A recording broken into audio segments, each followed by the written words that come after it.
Hello everyone, आज है 24 मई और आज इस वीडियो में हम बात करने जा रहे हैं अदानी विल्मर के बारे में। देखिए, अदानी ग्रुप ने ना पिछले 2 दिनों से बड़ी रफ्तार दिखाई। इवन फ्राइडे के दिन में जैसे ही सुप्रीम कोर्ट की बेंच ने एक फैसला सुनाया, एक बड़ी रफ्तार आई थी। हालांकि पहले गिर रहा था वो, लेकिन फ्राइडे को जब मार्केट क्लोज होने वाला था और जैसे ही खबर आई, तेज़ी आ गई। मंडे ट्यूसडे बड़ी आग उगली इसने, लेकिन आज प्रॉफिट टेकिंग देखने को मिल रही है। आज अदानी विल्मर का शेयर तकरीबन 4.5% की गिरावट दिखा रहा है। एंटरप्राइज भी 5% की गिरावट दिखा रहा है।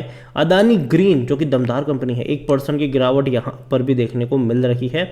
और जहाँ तक बात करें गैस की, तो हालांकि ये थोड़ा सा अब हालांकि ये भी नीचे की तरफ गया था, लेकिन इसने फ़ौरन से एक बढ़िया मूव दिखा दिया है। वीडियो में बातचीत करेंगे हम स्पेसिफिकली अदानी विल्मर के बारे में कि यार लॉन्ग टर्म का आउटलुक क्या हो सकता है।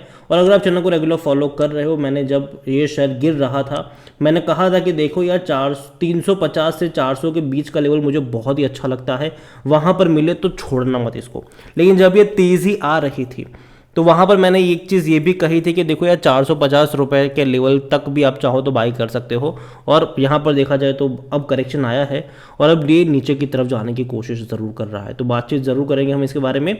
लेकिन उससे पहले अगर आपने अभी तक चैनल को सब्सक्राइब नहीं किया है तो प्लीज़ अभी इसे सब्सक्राइब कर लीजिए, क्योंकि आगे भी बहुत सारे वीडियोस हैं जो आपको काफ़ी ज़्यादा हेल्प करेंगे। तो देखिए, अदानी विल्मर का जो शेयर है वो आज तकरीबन 4% की गिरावट दिखा रहा है, लेकिन एक महीने में आज की गिरावट भी देखें तो भी 22% का ग्रोथ दिया है। लेकिन अगर हम बात करें 6 महीने की, 1 साल की, तब नेगेटिव में रिटर्न देखने को मिलेंगे, लेकिन 3 साल में 82% का ग्रोथ भी है।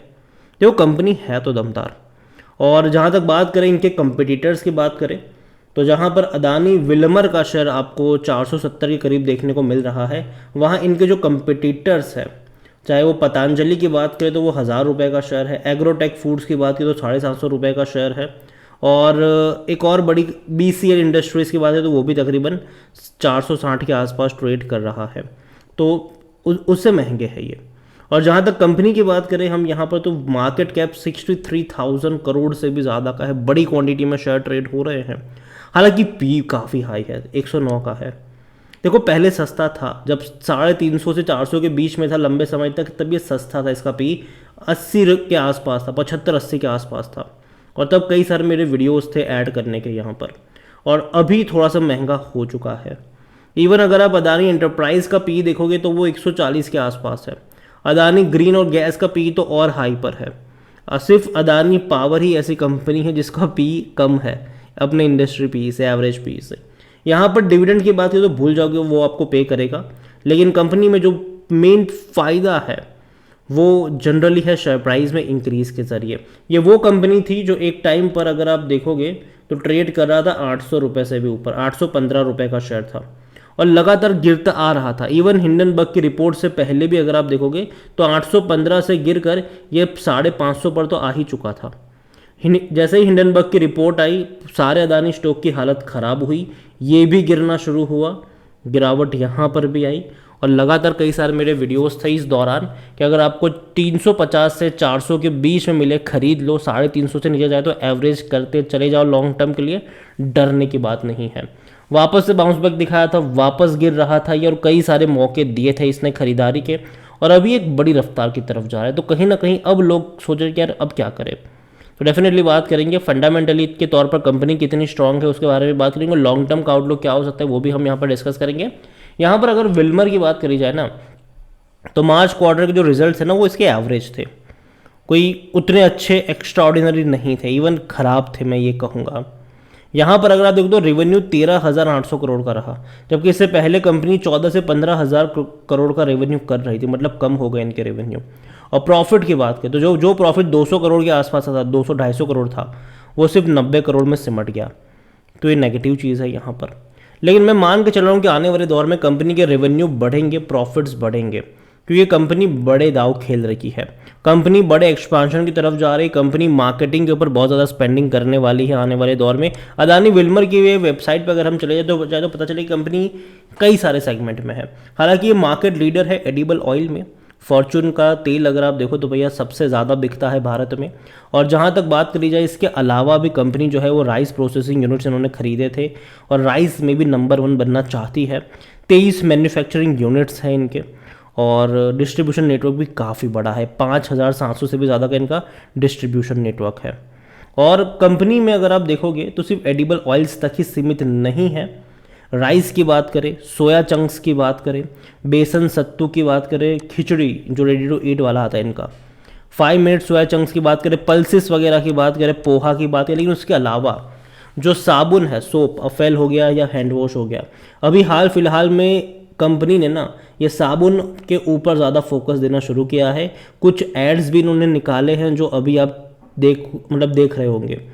तो कंपनी जो है वो मार्केटिंग के भी ऊपर भी स्पेंड करने वाली है ताकि भैया ज़्यादा बिक्री हो, ज़्यादा रेवेन्यू आए। और याद रखिए ये रेवेन्यू अगर 13 से 18,000 या 20,000 करोड़ चला गया ना तो एकदम से झटका, मतलब एकदम से बड़ी रफ्तार आप एक्सपेक्ट करोगे यहाँ पर, और वो होगा यहाँ पर। देखिए एक चीज़ ये भी है कि जब पाम ऑयल की जो हम बात करते हैं जो बाहर से मंगवाता है भारत, ठीक है, पिछले कुछ सालों में उसकी कीमतें बढ़ी थी। तो क्या किया कि इन कंपनियों ने अपने तेल की कीमतें बढ़ा दी, ठीक है, तेल की कीमतें बढ़ा दी। अब वो कीमत कम हो चुकी है, पाम ऑयल जिस प्राइस से पहले मंगवाते थे उससे आधे प्राइस से मंगवा रहे हैं, लेकिन फिर भी तेल की कीमतों में उतना बड़ा मतलब उतनी ज़्यादा कटौती नहीं करी है। डेफिनेटली करी है, कुछ कीमतें घटाई है, लेकिन उतनी बड़ी नहीं घटाई है जितना एक्चुअली पाम ऑयल में मतलब गिरावट आई है प्राइसिंग में। तो डेफिनेटली कह सकते हैं कि मार्जिन ज़्यादा बड़ा है इनका अब।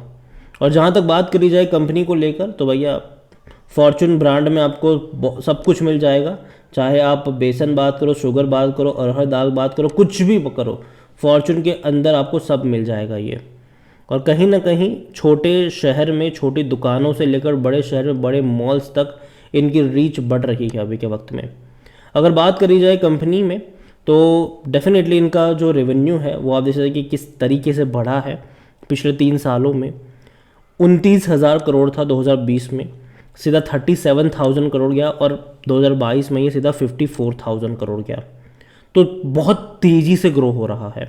प्रॉफिट अगर आप देखो तो हालांकि प्रॉफिट डेफिनेटली उस तेज़ी से नहीं, लेकिन फिर भी वो भी ग्रो हो रहा है, 400 करोड़ से लेकर 650, फिर 775 करोड़। तो ग्रोथ है यहाँ पर। और आगे मैं मान के चल रहा हूँ कि एटलीस्ट रेवेन्यू में शुरुआती दौर में रेवेन्यू में एक बड़ा सा शूटअप आपको देखने को मिलेगा, फिर धीरे धीरे मार्जिन इनके इंप्रूव होंगे, फिर वहाँ पर भी आपको तेज़ी ग्रोथ कह लो वो देखने को मिल जाएगी। कंपनी को लेकर अगर हम बात करने जाए तो यहाँ पर सबसे पहले शेयर होल्डिंग पैटर्न में देखो बड़ा गेम होता है। 87.94% की होल्डिंग है प्रमोटर के पास। अभी बहुत बड़ी होल्डिंग प्रमोटर लेकर बैठे हुए हैं, तो मार्केट में होल्डिंग कम ही अवेलेबल है। यहाँ पर म्यूचुअल फंड देखो बहुत बड़ी क्वांटिटी में नहीं है, सिर्फ 0.02% ही है। इंश्योरेंस वाले 0.01% है, तो देखो वो नहीं खरीदा है। एफआईएल्स के पास है 1.27, एफआईएल्स के पास है 10.68% है पब्लिक के पास। देखिए ओवरऑल मैं मान के चल रहा हूँ कि अदानी विल्मर कंपनी तो दमदार है डेफिनेटली, और जिस चीज़ में ये कंपनी है उसकी मतलब उसमें मंदी कभी नहीं आने वाली। देखो यार कुकिंग ऑयल लोग पहले भी खरीदते थे, आज भी खरीदेंगे, ठीक है। चावल हो गया, बेसन हो गया, जो फॉर्चून ब्रांड है ना इनका, मुझे लगता है कि वो बहुत बड़ा बन सकता है आने वाले दौर में। लेकिन शुरुआती दौर में कंपनी अपने बाकी प्रोडक्ट को बढ़ाने के लिए मार्केटिंग के ऊपर बहुत बड़ा खर्चा करने वाली है। तो हो सकता है कि आपको प्रॉफिट शायद कम दिखे, रेवेन्यू ज़्यादा दिखे लेकिन प्रॉफिट शायद वो आपको कम दिखे, ऐसा हो सकता है। क्योंकि ज़्यादातर रेवेन्यू इनका आता है वो ऑयल से ही आता है, जो बाकी के लीवर से वो उतने स्ट्रॉन्ग नहीं है। कंपनी कोशिश कर रही है, कंपनी कई सारे एड्स निकाल रही है। और देखिए इन्होंने एनडीटीवी को भी खरीदा हुआ है, तो एनडीटीवी के ज़रिए भी अपनी कई सारी प्रोडक्ट का ये प्रचार प्रसार कह लो वो करते नज़र आएंगे। तो यही कहूँगा मैं आपसे अदानी विल्मर के बारे में कि कंपनी जिस प्राइस पर ट्रेड कर रहे हैं ना 465 रुपये, मैंने पहले भी कहा था कि अगर आपको 350 से 400 के बीच में मिले खरीद लेना। बाद में मैंने कहा था कि 450 रुपये के नीचे अगर मिले खरीद लेना। अभी मैं कहूँगा कि हाँ मौके हैं, लेकिन एक चीज़ याद रखिए बीच बीच में ऐसे झटके लगेंगे और ये एक्सपेक्टेड है। आप देखिए जब कोई शेयर 375 से सीधा 488 पे जाता है, 100 रुपये बढ़ जाता है उससे भी ज़्यादा, तो यार थोड़ा सा तो गिरावट दिखाएगा। और ये वही है 20 रुपये की गिरावट, कोई उतनी बड़ी गिरावट नहीं है जब 100 रुपये शेयर भाग जाता है। तो यहाँ पर वही वाली गिरावट है, थोड़ी सी क्वांटिटी चाहो तो ऐड कर सकते हो। हर 30-40 रुपये की गिरावट में अगर आप चाहो उसके बाद ऐड करते चले जाओ लॉन्ग टर्म के लिए। नज़रिया आपका लॉन्ग टर्म का होना चाहिए, शॉर्ट टर्म का नहीं। कहाँ पे ये जाके रुकेगा कहना मुश्किल है, लेकिन मुझे लगता है कि अब जो 420 रुपये का जो लेवल है ना, वो एक सपोर्ट के तौर पर काम करता नज़र आ सकता है। क्योंकि जो लोग मौका चूक गए थे ना, अब वो अगर दोबारा उनको वहाँ के लेवल देखने को मिलेंगे, लोग खरीदारी करने लग जाएंगे। ठीक है, क्योंकि एक बड़ी दिक्कत देखो, सुप्रीम कोर्ट और जो ये चीज़ें थी वो एक बड़ी दिक्कत थी और उसी से खतरा था। बाकी तो भैया जब तक सरकार कुछ करेगी नहीं, जब तक कोई कोर्ट कुछ करेगा नहीं, मुझे नहीं लगता कि अदानी ग्रुप के ऊपर कुछ ऐसा होगा। बाकी मर्ज़ी आपकी है। वीडियो को यहीं पे एंड करूँगा। इसके अलावा जिस पोर्टल का मैं इस्तेमाल कर रहा हूँ एनालिसिस के लिए, ट्रेड ब्रेन्स, अगर आप भी इसका इस्तेमाल करना चाहते हैं तो लिंक मैं आपको डिस्क्रिप्शन में दे दूंगा। और अगर आप मेरा कूपन कोड HSA20 का इस्तेमाल करोगे तो आपको 20% का डिस्काउंट भी मिल जाएगा। कई सारे बढ़िया फीचर्स है यहाँ पर, जैसे कि आप एक ही क्लिक में blue chip stock, debt free stock, penny stock, dividend super ढूंढ सकते हैं। इसके अलावा बड़े बड़े इन्वेस्टर्स क्या खरीद रहे हैं वो भी आप चेकआउट कर सकते हो कि भैया राकेश जी के पास कौन सा है, राधा कृष्ण जी के पास कौन सा है, इवन विजय केडिया सर के पास कौन कौन से शेयर्स है, उनका पोर्टफोलियो क्या है, कितना शेयर्स ओन करते हैं, कौन कौन सी कंपनी में कितना पैसा इन्वेस्ट करके रखा है, सब कुछ आप एक क्लिक में चेकआउट कर सकते हो। तो वीडियो को यहीं पे एंड करूंगा। पसंद आया हो तो लाइक करो, शेयर करो, चैनल अगर पहली बार हैं तो प्लीज़ सब्सक्राइब करें। और अदानी विल्मर के बारे में आप क्या सोचते हैं वो भी आप मुझे कमेंट में लिख के बता सकते हैं। इसके अलावा अदानी ग्रीन में एक बड़ा करेक्शन अभी आया है आज के दिन में, हालांकि उसके हाई से मैं कंपेयर कर रहा हूँ तो। और अगर आप चाहते हैं कि मैं अदानी ग्रीन के ऊपर भी बात करूँ तो कमेंट में अदानी ग्रीन लिखेगा। जितनी ज़्यादा कमेंट आएगा उतना जल्दी वीडियो आएगा। वीडियो को एंड करूँगा। Thank you.